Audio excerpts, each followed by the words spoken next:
জিরে আর লঙ্কা দিয়ে বানিয়ে ফেলবো অনুষ্ঠান বাড়ির মতন দারুণ স্বাদের কাতলা মাছের রেসিপি। বিশ্বাস হচ্ছে না বন্ধুরা? তো চলো রেসিপিটি শুরু করা যায়। রেসিপিটি শুরু করি।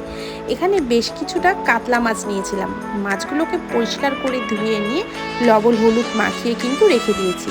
আর ততক্ষণ এখানে কড়াই গরম বসিয়ে দিয়েছি। কড়াই পরিমাণ মতো তেল দিয়েছি আর এখানে সামান্য একটুখানি গোটা জিরে ফোড়ন দিয়ে দিয়েছি।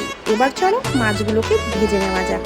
একটা একটা করে মাছ কিন্তু কড়াইয়ে দিয়ে দিয়েছি। তেলের মধ্যে ভালো করে ছেঁকে মাছগুলোকে ভেজে নেব। মাছগুলো ওদিকে ভাজা হতে হতে দেখো এখানে কিন্তু জিরে আর একটুখানি কাঁচা আর লাল লঙ্কা নিয়েছি, যেটাকে কিন্তু আমি বেটে নেব। লাল লঙ্কা মানে কিন্তু কাঁচা লঙ্কায় যেগুলো একটু লাল হয়ে গেছে। ততক্ষণে দেখো মাছগুলো ভালো করে ভাজা হয়ে গেছে।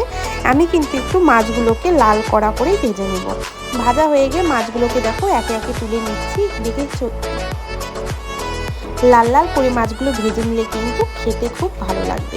এবার মাছগুলো তুলে নেবার পরে ওই তেলটার মধ্যে কেটে রাখা আলুগুলো দিয়ে দিয়েছি। আলুগুলো কিন্তু আমি আগেই কেটে ধুয়ে লবণ হলুদ মাখিয়ে রেখেছিলাম। লবণ হলুদ মাখিয়ে রাখলে আলুগুলো কিন্তু তাড়াতাড়ি ভাজা হয়ে যায়। আর যেহেতু জিরে আগেই দিয়েছিলাম, এখানে আর জিরে দিইনি। আলুগুলো কিন্তু মাছগুলো যে ভেজে নিয়েছিলাম লাল লাল করে ওরকম করে ভেজে নেব। এবার এখানে দেখো জিরে বাটা আর লঙ্কা বাটা ছিল, সেই লঙ্কাটা কিন্তু দিয়ে দিলাম। আদার্স আর কোনো মশলা দেব না, শুধু লঙ্কা আর এই জিরে বাটা দিয়েই কিন্তু তোমাদের দারুণ স্বাদের সুস্বাদু রেসিপি তৈরি হয়ে যাবে বাড়িতেই। এই রেসিপিটা একবার খেলে কিন্তু বারবার খেতে ইচ্ছা করবে।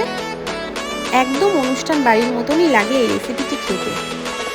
আমি এখানে তেলের পরিমাণটা একটু বেশি দিয়েছিলাম, তোমরা চাইলে কিন্তু তেলের পরিমাণটা অল্প করে দিতে পারো।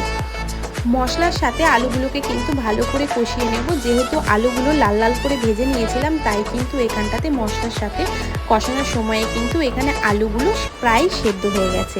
এবার একটু নাড়াচাড়া করে নিয়ে দেখো পরিমাণ মতো জল দিয়ে দিলাম। এবার অপেক্ষায় একটু তরকারিটা ফুটে আসা। তরকারিটা একটু ফুটে আসলেই কিন্তু ভেজে রাখা মাছগুলোকে একে একে দিয়ে দেবো। সব সময় তো বেশি মশলা দিয়ে খেতে ভালো লাগে না, এই জন্য একদম হালকা মশলা দিয়ে শুধু জিরে আর লঙ্কা দিয়েই বানিয়ে ফেললাম বাড়িতে দারুণ সুস্বাদু রেসিপি। রেসিপিটা যদি ভালো লাগে তাহলে কিন্তু অনুরোধ রইল একটা লাইক শেয়ার কমেন্ট করে যেও বন্ধুরা। যদি ভালো লাগে আমাদের বন্ধু হয়ে পাশে থেকো। রেসিপিটি রেডি হয়ে গেছে। এবার হালকা একটু নাড়াচাড়া করে নিয়ে রেসিপিটি নামিয়ে নেব। যারা এখনও এরকমভাবে বাড়িতে বানাওনি কাতলা মাছের এই রেসিপিটি ঝটপট করে বানিয়ে ফেলো বাড়িতে। কাতলা মাছের এই রেসিপিটি একদম কম মশলায়। এ দেখো আলুটা সেদ্ধ হয়ে গেছে। এবার কিন্তু আমি নামিয়ে নিলাম। তো বন্ধুরা টাটা, সবাই ভালো থেকো। আবার চলে আসবো অন্য কোনো রেসিপির সঙ্গে।